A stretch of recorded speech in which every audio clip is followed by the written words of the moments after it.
On est de retour avec Sylvain Anger, propriétaire fondateur, Laurie Bélanger, gérante et nouvellement associée. Bienvenue à l'émission. Merci. Bonjour. Ça va bien? Ça va très bien. Bon, parfait. Parlons un petit peu de votre boutique. Oui. Je t'écoute. Bien, écoute, la boutique, elle a commencé vraiment par un pur hasard. Parce que c'est un de mes premiers voyages que j'ai fait. Je n'avais même pas 30 ans. Puis j'ai été rejoindre un couple d'amis à Madagascar. OK. Qui était là. En Afrique, ça. C'est ça, en Afrique. Eux étaient là pour 2 ans parce qu'ils travaillaient pour le Lacdi. OK. Puis j'étais comme curieux. Fait que j'ai dit, bon, tu sais, je pars avec mon pack-sac. Puis j'ai été Comme ça, là. en vacances pour 2 semaines. Puis pour faire une histoire courte, c'est que je suis vraiment tombé en amour avec les pierres. Parce que Madagascar est une place de prédilection pour les pierres? Écoute, ils sont riches en pierres et minéraux. OK. Puis je ne m'attendais pas à ça. Puis les marchés publics là-bas, il y a beaucoup de minéraux. Puis ils vendent beaucoup de pierres, donc le sol est fort en pierres précieuses. Oui. Là.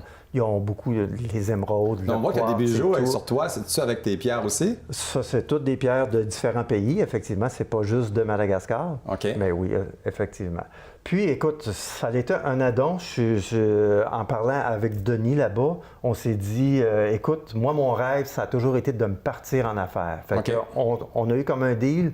Lui, parce que moi, je commençais ma carrière, donc je n'avais pas beaucoup d'argent. Fait que je dis à Denis, on se part en affaires. Toi, tu vis là-bas pour 2 ans, donc tu vas faire les ententes avec les fournisseurs. OK. Et moi, en revenant à Montréal, je vais m'ouvrir une boutique. Pignon sur rue, puis on part. Puis effectivement, c'est comme ça que l'histoire a commencé. Avec aucun intérêt vraiment des pierres, l'histoire a commencé en novembre 1992. Puis là, vous avez une nouvelle associée?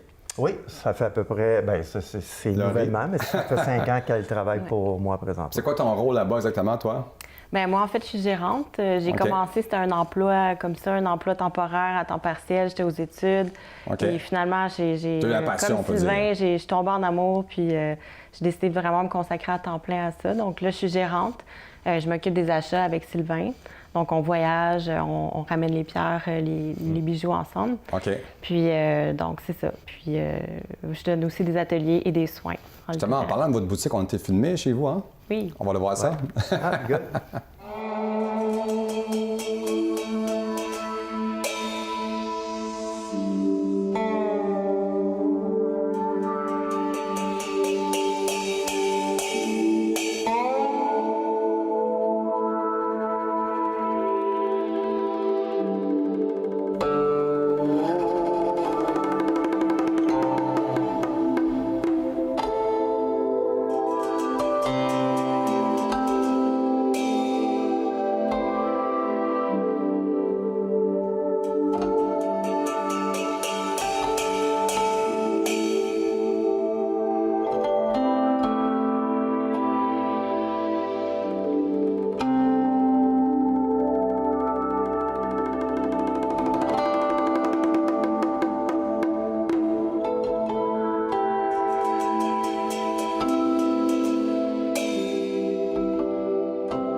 C'est une belle boutique. C'est sur la rue Saint-Denis, hein? Oui, exactement. C'est ça. Pignon sur rue, donc ça doit rouler. Après 25 ans, là. On a vécu les hauts et les bas là-bas. Surtout avec les embouteillages, la construction, tout le kit, là.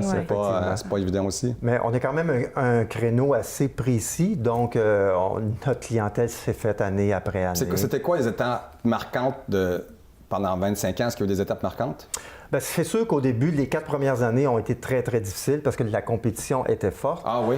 Puis, moi, j'étais quand même un petit à Montréal dans ces années-là. Puis, écoute, les 4 premières années ont été très déficitaires. Okay. Fait que ça a été très difficile. C'est de la persévérance, là. Écoute, après ça, moi, j'ai dit non, on continue. J'ai fait l'ajout des bijoux parce qu'au début, c'était strictement en pierre. Okay. Et en faisant l'ajout des bijoux... Ça a aidé un petit peu, peut-être? Ça l'a aidé énormément. Fait que ça a duré 3-4 ans. Et après ça, ça m'a comme donné le vent dans les voiles, comme on dit.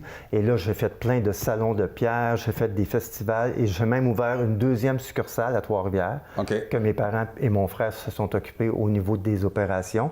Ça a duré 10 ans. Fait que ça a été une étape marquante à mon entreprise parce que ça l'a amené à un autre niveau. C'est ça. Ensuite aussi, tous mes achats étaient faits avec les fournisseurs ici. Puis avec mon partenaire de vie... Là, une nouvelle associée, ça va encore mieux, là. Oui, ça c'est sûr. Mais une des étapes, c'est que là, j'ai décidé d'aller directement en Asie. OK. Et j'ai découvert le Népal, qui était un pays extraordinaire, qui travaille très bien tout ce qui est argent. OK. Et puisque le Népal est juste à côté de l'Inde, il y a une accessibilité aux pierres incroyable. Fait que ça fait 16 ans présentement qu'on importe au niveau du Népal. Puis là, tantôt, vous donnez des sessions aussi? Oui, c'est Oui. ça. On donne des ateliers qui sont un petit peu comme une continuité de l'expérience de la boutique OK. parce que les gens viennent beaucoup à la boutique pour vivre une expérience. Il y a les odeurs, la musique, l'ambiance est très zen. Donc, les ateliers, c'est vraiment une extension de cette expérience-là où ils vont apprendre quoi faire avec leurs pierres, comment les entretenir. Vraiment, vraiment intéressant. Ouais. Dites-moi donc, où est-ce qu'on peut vous retrouver? Écoute, on est sur Facebook, sur Instagram, sous Pierre Dailleur, en OK. un seul mot. Et on n'a pas encore un site web, il est en construction, fait que c'est notre projet Ça va pour être, bien que 2018 l'émission sorte, à très, très court terme. Ben, félicitations. Ben, merci bien, On a hâte de vous revoir. Donc, si vous voulez avoir des pierres, vous savez où aller. c'est la place. C'est de la place. Parfait. Fait que, on se retrouve dans quelques temps avec notre prochain invité.